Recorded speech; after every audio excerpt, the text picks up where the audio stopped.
store, looked at your options, saw the price of salmon, saw the price of tilapia, and made the call. Tilapia is affordable, easy to cook. The fillets are convenient, boneless, mild, and just like that, it became a regular part of your week. Monday, Wednesday, Friday. But what if that decision, made with the best intentions, with a genuine desire to take better care of yourself, has been quietly creating a problem you haven't been able to pin down? I'm a physician with nearly 20 years of clinical experience, and what I want to share in this video is not meant to alarm you. It's meant to give you the information I wish every one of my patients had before making their dietary choices. Because the question in the title seems simple enough. What happens to your body if you eat tilapia 3 times a week? The answer depends entirely on which tilapia you're eating, how it was raised, and what the rest of your diet looks like. Stay with me through the end, because I'm going to walk you through the hidden cause that almost nobody connects to tilapia, one that may be linked to symptoms you're already experiencing, but never thought to trace back to what's on your plate.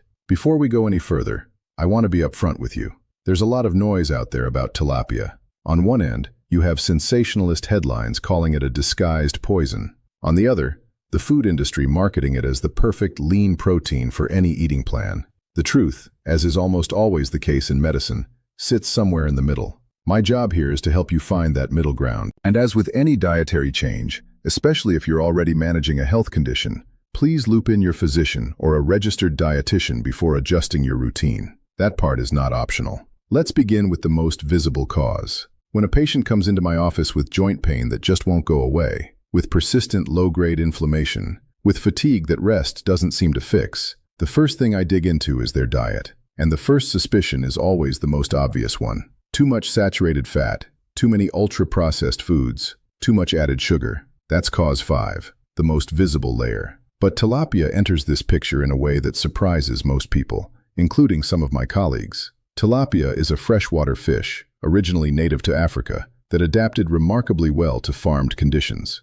Today, it's one of the most widely consumed fish in the United States, often promoted as a budget-friendly, healthy protein. What most people don't realize is that farmed tilapia eats completely differently from tilapia living in the wild. In its natural habitat, it feeds on algae, aquatic plants, and microorganisms, all of which are naturally rich in omega-3 fatty acids. On a farm, it's fed processed feed, corn and soy meal, and sometimes animal byproducts. That industrial diet changes the fish's nutritional profile dramatically. The fat you get when you eat farmed tilapia is not the fat most people think they're getting when they hear the word fish. But that's still the surface. Let me show you what's underneath. Sandra was 53 years old, a middle school teacher from Columbus, Ohio, mother of 2 grown kids and grandmother of 3. The kind of patient who walks into the office already giving you the full history before she even sits down. She came in with what she called, "this thing with my joints," aching knees, stiff fingers, worst in the mornings. She'd already had blood work, already ruled out rheumatoid arthritis with her rheumatologist,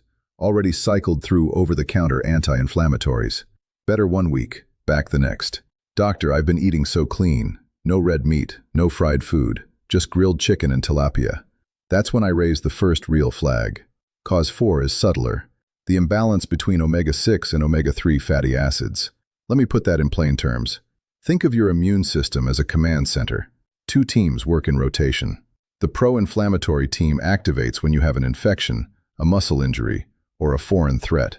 It generates inflammation, which in that context is your body's ally, a response fighting the problem.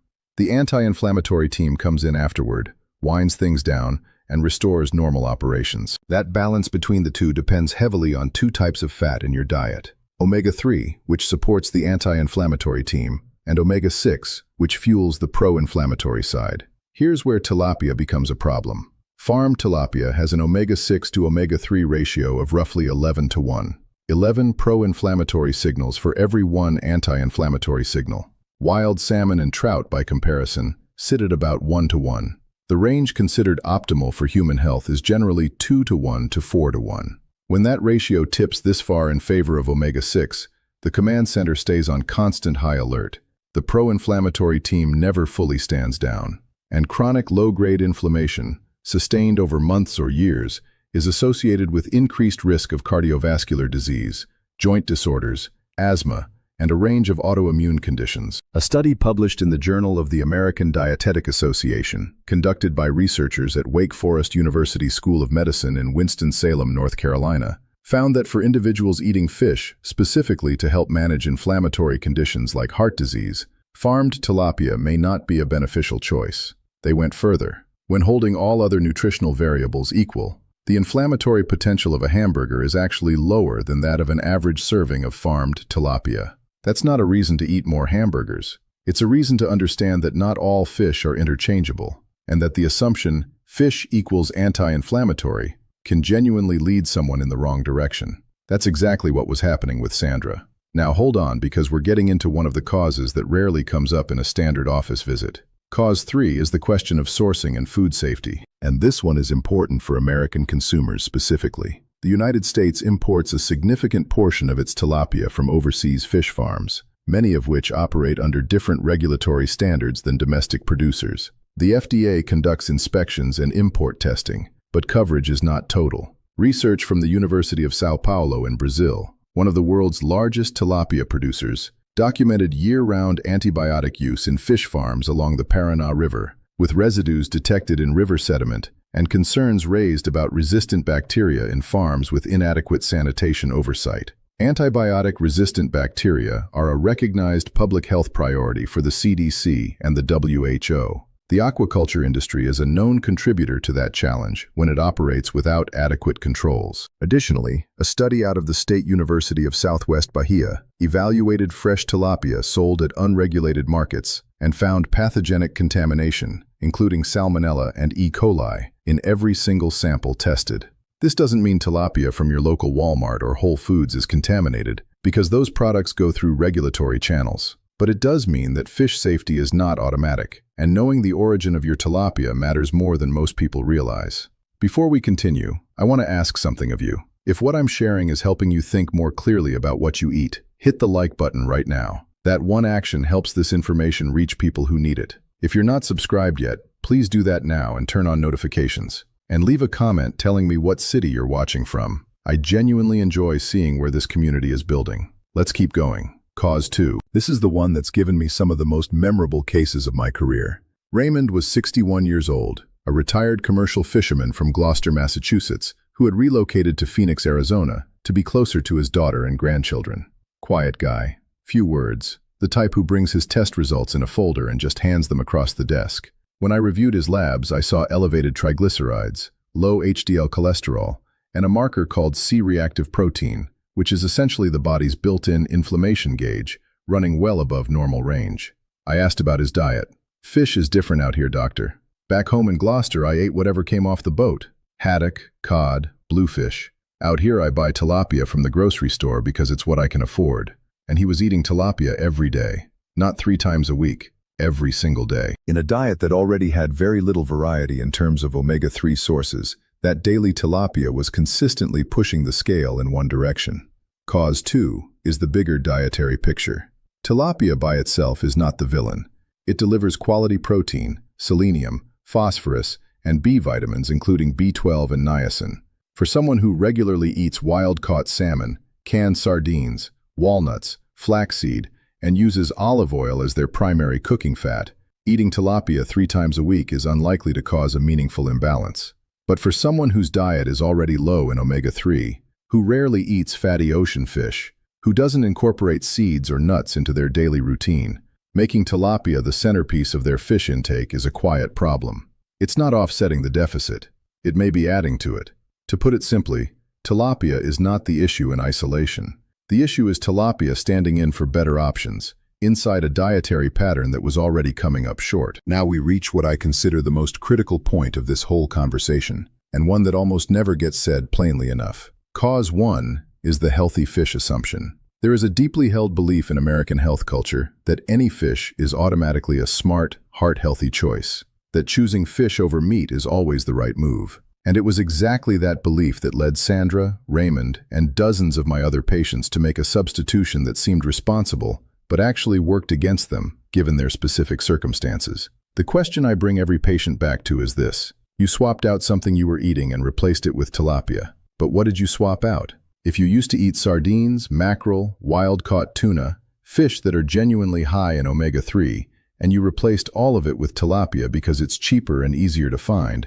You traded something your body was benefiting from for something with nearly the opposite fat profile. Think of it this way. No fish is a bad choice in a vacuum. There's the wrong fish, chosen for the wrong reasons, in the wrong context, at the wrong frequency. What stays with me from my years in practice isn't the patient who arrives with a diagnosis already in hand. It's the patient who comes in telling me they were doing everything right, eating clean, following the standard recommendations, and still can't understand why they feel the way they feel. That kind of frustration is real, and it comes from advice that's too broad to be useful.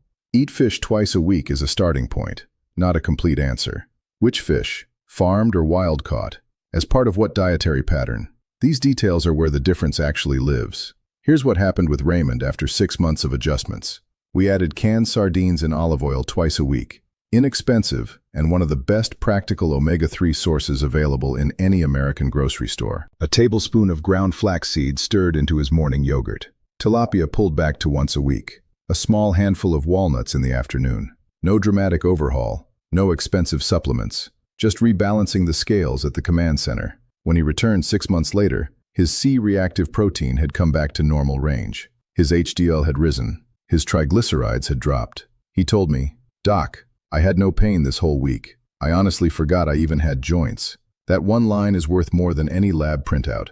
And Sandra? She came back improved as well. After 4 months of adjustments, the morning stiffness in her fingers and knees had dropped significantly. She told me she could now get out of bed and start moving without waiting for her joints to catch up.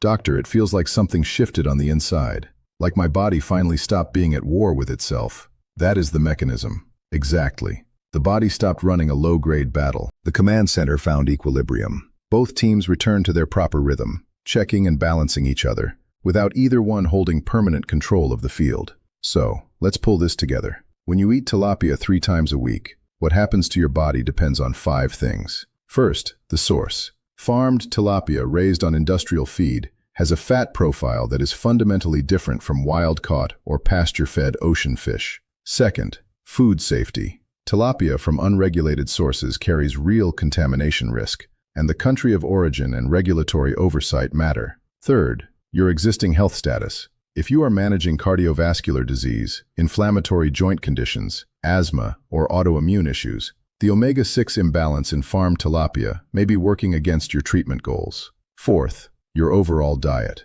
If tilapia is one fish among many in a varied omega-3 rich eating pattern, it's a reasonable choice. If it has replaced everything else, that needs to change. Fifth, and most importantly, the healthy fish assumption. Fish is not a universal health food. Species, farming method, and dietary context all determine whether a fish is working for you or against you. Your body is not working against you. It is constantly trying to find balance, repair damage, and adapt to what you give it. When joints ache without explanation, when fatigue doesn't respond to rest, when blood work shows inflammation that your doctor can't easily source, your body is sending a signal. And sometimes, the answer to that signal is something as ordinary and overlooked as the fish you bought on sale last Thursday. Share this video with someone you care about who switched to tilapia thinking they were making the healthy choice. With the friend who keeps complaining about joint stiffness and hasn't found answers. One piece of accurate information can change a small decision that makes a real difference. In the next video, I'm going to walk you through the 5 most omega-3 rich fish you can find at any American grocery store without breaking your budget, and the best ways to prepare each one so your body can actually use what it's getting. You don't want to miss it.